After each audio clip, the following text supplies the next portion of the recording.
Boa tarde, meu nome é Júlia Damasceno e eu estou aqui hoje para apresentar o trabalho sobre prevalência e mortalidade da leishmaniose tegumentar americana nos estados brasileiros entre os anos de 2010 a 2017. Dentro do grupo fazem parte Roberta Pacheco, Bianca Leal, Fernanda Sampaio e Vitória Alice Oliveira. Nosso trabalho foi orientado pela nossa professora Andréa Amorim e faz parte da conclusão da matéria de Epidemiologia de Medicina da turma 25 da Faculdade de Tecnologia e Ciências. A leishmaniose tegumentar americana é uma zoonose infecciosa e não contagiosa causada pela leishmania, um protozoário. A leishmania possui várias espécies diferentes, e essas espécies que vão determinar se a doença será do padrão tegumentar ou visceral. Dentro da leishmaniose tegumentar, nós temos três formas de apresentação: a cutânea localizada, a cutânea disseminada e a mucosa. O padrão de sintomatologia da doença vai ser determinado pela competência imunológica do hospedeiro. Quanto maior a competência imunológica, mais leves serão os sintomas e vice-versa. Assim como quanto maior a competência imunológica, maior vai ser a tendência à cura espontânea da doença. O teste de Montenegro, ele é um dos principais utilizados para o diagnóstico da leishmaniose e ele é uma reação de hipersensibilidade do tipo 4 e em forma de uma injeção intradérmica que vai ocasionar uma pápula eritematosa endurecida. Quanto maior essa pápula, maior a sensibilização que o hospedeiro teve à doença. No caso, teria que ser acima de 5 milímetros para a gente poder afirmar que já houve sensibilização por leishmania. A transmissão se dá pelos flebotomíneos, ou mosquito palha, que nada mais são do que mosquitos com hábitos noturnos, ou seja, o período mais propício à infecção seria no período do entardecer, no crepúsculo, e a transmissão da leishmania se dá pela saliva, no momento da picada do mosquito. A leishmaniose é mais frequente em homens a partir dos 10 anos e ocorre em todo o Brasil. No Norte e Nordeste, que são responsáveis por mais 75% dos casos, ocorre mais no Ceará, Paraíba e Bahia. A leishmaniose possui 3 padrões epidemiológicos: o silvestre, que se dá mais em matas fechadas virgens, o ocupacional e de lazer, que é quando há desmatamento desordenado de áreas para a construção civil ou algo do tipo, e o padrão de urbano e periurbano, que é quando há o desmatamento desordenado também, mas quando as pessoas moram em áreas próximas a esse desmatamento. Nosso estudo é um estudo transversal, que vai observar a prevalência e a mortalidade por leishmaniose tegumentar americana dos anos de 2010 a 2017, e com ele nós calculamos o coeficiente de prevalência nos estados da Amazonas, Bahia, Mato Grosso, Maranhão e Pará, e o coeficiente de mortalidade nos estados da Bahia, Mato Grosso, Minas Gerais, Tocantins e Ceará. Os dados foram coletados no DataSUS no período de agosto a novembro de 2018 pelos estudantes de medicina da FTC. Os dados foram tabulados a partir do Excel e os coeficientes foram dados a partir de uma população emitida pelo DataSUS.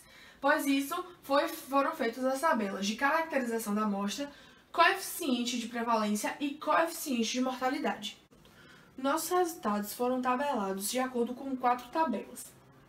A primeira tabela é uma tabela de caracterização da amostra dos casos confirmados de leishmaniose tegumentar nos estados do Pará, Bahia, Mato Grosso, Maranhão e Amazonas. Quanto ao sexo, o sexo masculino teve predominância em relação ao sexo feminino, variando de 59,65% na Bahia ao Pará, que tem 80,22%, tendo também algumas notificações ignoradas. Quanto à faixa etária, as faixas etárias de meia idade foram a que tiveram maior prevalência. sobrepondo entre 15 a 39 anos e 40 a 59 anos. E aos extremos de idade não houve menos notificação. Quanto à raça, há uma prevalência muito grande de notificações que ignoraram esse quesito. E dentre as raças que apareceram na nossa pesquisa, a predominante é a parda, variando entre 46,38% e 81,29%. Quanto à forma clínica, a forma cutânea prevaleceu maior em relação à mucosa. E a mucosa variou entre 2,65% e 7,34%. Quanto à caracterização da amostra dos casos confirmados de óbitos, foram feitos nos estados de Minas Gerais, Bahia, Tocantins, Ceará e Mato Grosso. O sexo masculino predominou sobre o sexo feminino em todos os estados, variando entre 57,14% e 83,33%. As faixas etárias de meia idade foram as mais acometidas, sendo que não houve notificação de faixas etárias menores de 20 anos. Quanto à raça, a parda prevaleceu sobre as outras, assim como a de casos confirmados. A forma clínica mais prevalente foi a cutânea, variando de 80% de 66,67% a 80%. O coeficiente de prevalência de leishmaniose foi tabulado de acordo com os estados, idade e sexo. No Amazonas, tivemos como maior coeficiente de prevalência a faixa etária de 15 a 39 anos, com 505,25 casos a cada 100 mil habitantes. O sexo masculino prevaleceu sobre o sexo feminino, com 615,2 casos a cada 100 mil homens. E no total tivemos 390 casos a cada 100 mil habitantes. Na Bahia, a faixa etária com maior coeficiente de prevalência foi a de 60 a 69 anos, com 210 casos a cada 100 mil habitantes. O sexo masculino predominou sobre o sexo feminino, com 220,9 casos a cada 100 mil habitantes. No total, tivemos 181 casos a cada 100 mil habitantes. No Maranhão, tivemos como maior faixa etária com maior coeficiente de prevalência a faixa etária de 70 a 79 anos, com 333 casos a cada 100 mil habitantes. O sexo masculino predominou sobre o feminino, com 349 casos a cada 100 mil homens. E no total tivemos 241,87 casos a cada 100 mil habitantes. No Mato Grosso, a faixa etária com maior coeficiente de prevalência foi a faixa etária de 60 a 69 anos, com 870 casos a cada 100 mil habitantes. O sexo masculino predominou sobre o sexo feminino, com 954 casos a cada 100 mil habitantes. No total, tivemos 610 casos a cada 100 mil habitantes. No Pará, a faixa etária que teve maior coeficiente de prevalência foi a faixa etária de 15 a 39 anos, com 488 casos a cada 100 mil habitantes. O sexo masculino predominou sobre o sexo feminino, com 558,49 casos a cada 100 mil homens. E no total, tivemos 351,24 casos a cada 100 mil habitantes. O coeficiente de mortalidade também foi calculado. Na Bahia, a faixa etária com maior coeficiente de mortalidade foi acima de 80 anos, com 2,13 casos a cada 100 mil habitantes. O sexo masculino predominou sobre o sexo feminino, com 0,18 casos a cada 100 mil homens. E, no total, foram 0,13 casos a cada 100 mil habitantes. No Mato Grosso, a faixa etária mais acometida foi a de maiores de 80 anos, com 11,43 casos a cada 100 mil habitantes. O sexo feminino predominou sobre o sexo masculino, sendo que foram 0,33 casos a cada 100 mil mulheres. E no total tivemos 0,32 casos a cada 100 mil habitantes. Em Minas Gerais, a faixa etária com maior prevalência, com maior coeficiente de mortalidade, foi acima de 80 anos, com 1,79 casos a cada 100 mil habitantes. No total, tivemos 0,14 casos a cada 100 mil habitantes. O sexo masculino predominou sobre o feminino, com 0,16 casos a cada 100 mil homens. Em Minas Gerais, a faixa etária mais acometida também foi acima de 80 anos, com 1,79 casos a cada 100 mil habitantes. No total, tivemos 0,14 casos a cada 100 mil habitantes. O sexo masculino predominou sobre o sexo feminino, com 0,16 casos a cada 100 mil habitantes, ou a cada 100 mil homens. Tocantins teve como maior faixa etária acima de 80 anos e com 2,35 casos a cada 100 mil habitantes. O sexo masculino predominou sobre o sexo feminino, com 0,23 casos a cada 100 mil homens. E no total tivemos 0,14 casos a cada 100 mil habitantes. No Ceará, a faixa etária com maior coeficiente de mortalidade foi acima de 80 anos, com 14,62 casos a cada 100 mil habitantes.